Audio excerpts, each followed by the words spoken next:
ہاں گناہوں کی وجہ سے یہ ہو سکتا ہے، عین ممکن ہے کہ گناہوں کی وجہ سے شروع میں جنت میں داخل رہا، شروع میں اللہ بچائے گناہوں کی سزا پانے کے لیے جہنم میں اس کو بھیجا جائے،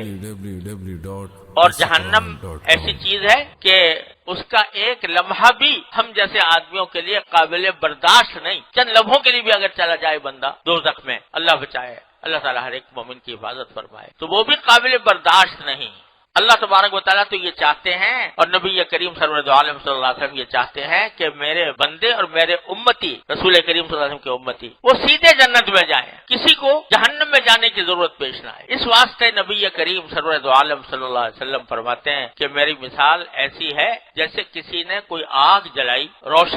روشن کی، آگ روشن کی، تو پروانے چاروں طرف سے آ کر اس آگ میں گر رہے ہیں، نادان وہ سمجھ رہے ہیں کہ اس آگ سے ان کو روشنی سے محبت ہے، اس روشنی سے محبت کی وجہ سے چاروں طرف سے پروانے آ رہے ہیں، آگ میں گر رہے ہیں، میں ان کو کولیاں بھر بھر کے، یعنی ان کے کمر سے ان کو کھینچ کر میں اس آگ سے ہٹا رہا ہوں۔ تو نبی کریم عالم صلی اللہ علیہ وسلم اسی لیے تشریف لائے، اور اسی لیے آپ اس انسانیت کے محسن اعظم ہیں کہ بندوں کو جہنم سے بچانے کے لیے رسول کریم صلی اللہ علیہ وسلم نے ہمیں سیدھا راستہ دکھا دیا۔ کیا دکھا دیا؟ وہی راستہ دکھا دیا جو میں بار بار عرض کرتا رہا ہوں کہ اللہ جل جلالہ کی نعمتوں کا شکر ادا کرنے کا طریقہ یہ ہے کہ اللہ کی نعمتوں کو اس کی رضا کے کام میں استعمال کیا، اور ان نعمتوں کی سب سے بڑی ناشکری یہ ہے کہ اللہ تعالیٰ کی دی ہوئی نعمتوں کو غلط استعمال کیا جائے، اللہ تعالیٰ کی رضا کے خلاف استعمال کیا۔ تو آپ نے صاف صاف بتا دیا کہ کون سی چیزیں ہیں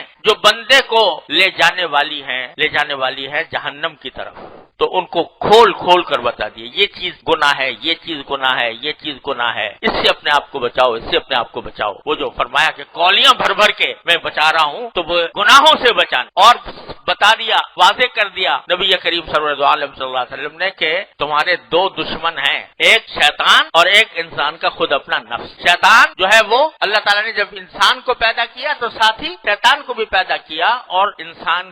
کا امتحان اسی میں ہے کہ وہ اس شیطان کے بہکائے میں نہ آئے۔ وَلَا يَغُرَّنَّكُمْ بِاللَّهِ الْغَرُورُ، وہ بڑا دھوکے باز ہے، اس کے دھوکے میں نہ آنا۔ کھل کے بتا دیا کہ اس کے دھوکے میں نہ آنا، وہ تمہارے دل میں خواہشیں پیدا کرے گا، گناہ کی طرف لے جائے گا، اور تمہارے نفس کو آمادہ کرے گا، گناہ کرنے پر آمادہ کرے گا۔ اور ایک نفس پیدا کرتی ہے نفسانی خواہشات، وَنَفْسٍ وَمَا سَوَّاهَا فَأَلْهَمَهَا فُجُورَهَا وَتَقْوَاهَا، یہ نفس ایسا پیدا کر دیا کہ اس میں گناہ کی بھی خواہش پیدا ہوتی ہے اور اللہ تعالیٰ سے ڈرنے کی خواہش بھی پیدا ہوتی ہے۔ اب بندے کا کام یہ ہے کہ وہ اپنے آپ کو تقویٰ کی طرف لے جائے اور فجور سے اور گناہ سے بچائے۔ یہ ہے سب سے بڑا کڑا امتحان، اور اس کڑے امتحان کا جو ہے طریقہ بھی بتا دیا اللہ جل جلالہ نے، اور نبی کریم سرور عالم صلی اللہ علیہ وسلم وہ کیا بتا دیا کہ گناہ کے تقاضے تمہارے دل میں پیدا ہوں گے۔ وہ انسان نہیں جس کے دل میں گناہوں کے تقاضے نہیں پیدا، گناہوں کے تقاضے پیدا ہوں گے۔ تم فرشتے نہیں ہو، فرشتے تو ہم نے اپنی عبادت کے لیے پیدا کیے ہیں، ان کے دل میں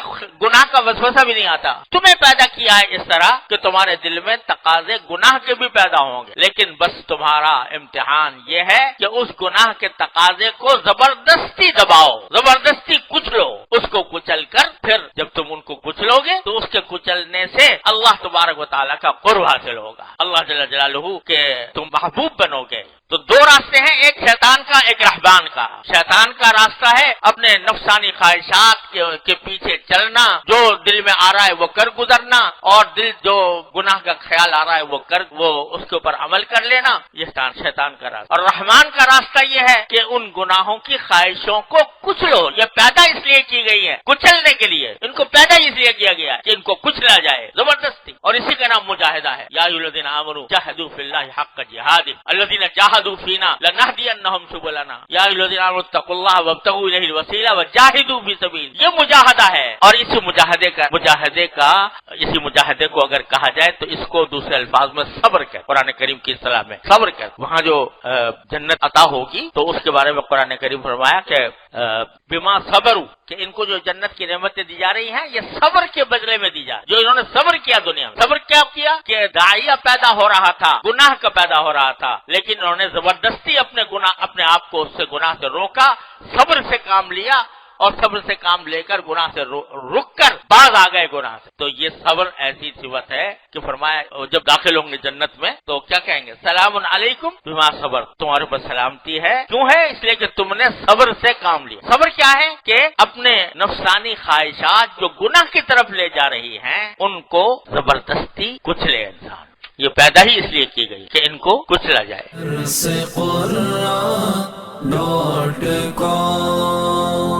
www.darsequran.com